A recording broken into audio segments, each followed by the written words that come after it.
Hi guys, welcome back to I Knew It channel. And today, we're going to show you how to play chess. The beginner's guide. Well, here is the chess set here, and this is how it's arranged. But before all that, we'll also learn about how the pieces move. And in our next video, we're going to be knowing about the special moves that some of our chess pieces can do. Okay, well, but now we'll just have to clear this. Okay, first, here are the pawns. There's probably 8 of these, and they're on the second row. But for black, they're on the 7th row. And pawns can only move forward and diagonally, but only to catch a piece. Okay, but on their very first move, they can go up to 2 squares if they wanted to. But right after that boost, then it's going to be just only 1 square per the move. And this is how a pawn captures. Well, a pawn couldn't capture something in front of it, but it can capture something and it's diagonal like this. This is how a pawn captures. But if there's nothing to capture there, you can't move diagonally. And if there's something in front of it, well, then your pawn is basically stuck. No worries, that is pretty normal. Pawns get stuck all the time in games, and yeah, like that. But when your pawn manages to get to the very other side of the chessboard, then you can turn it into any piece you want. Either a queen, a knight, a rook, or a bishop. But you can't turn it into a king, because actually, well, it's good because it had 2 kings, and you just can't. And we're also going to be showing you other cool moves by the pawns, because there's lots of them. And then next,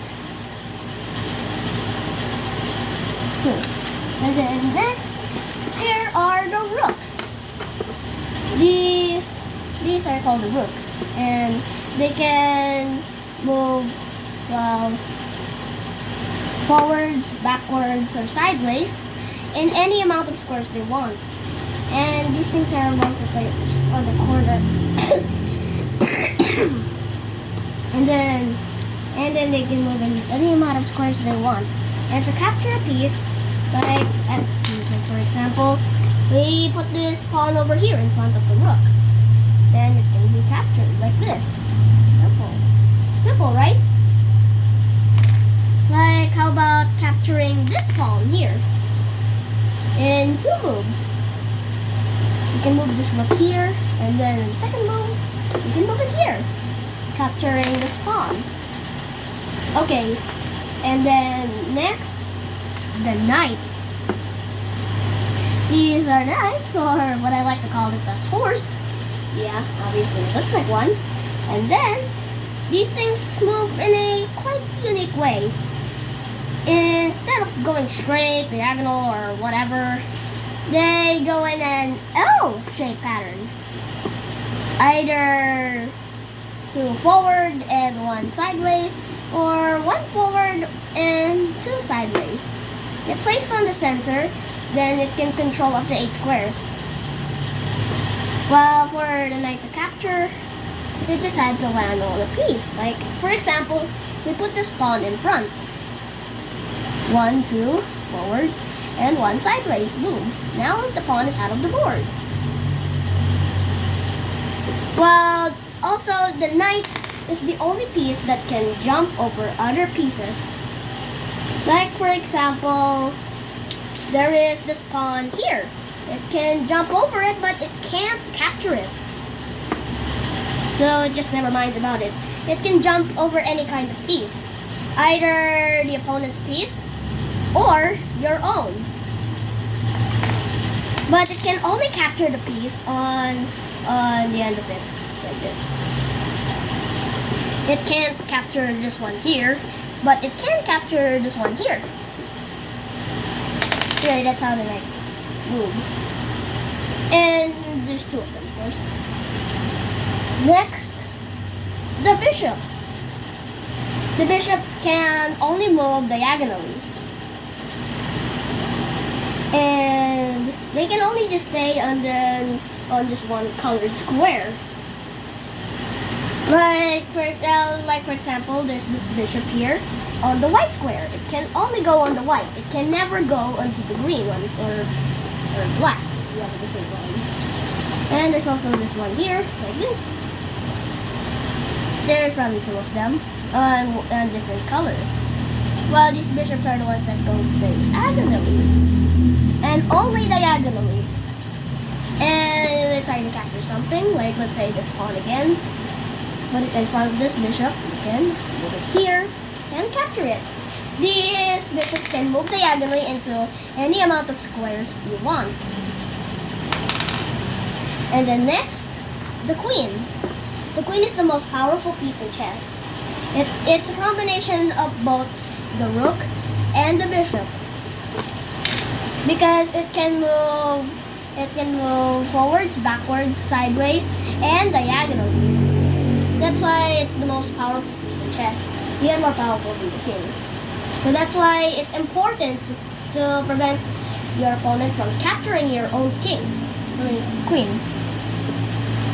And on the scale of chess pieces, it scores up to 9, which is the most powerful.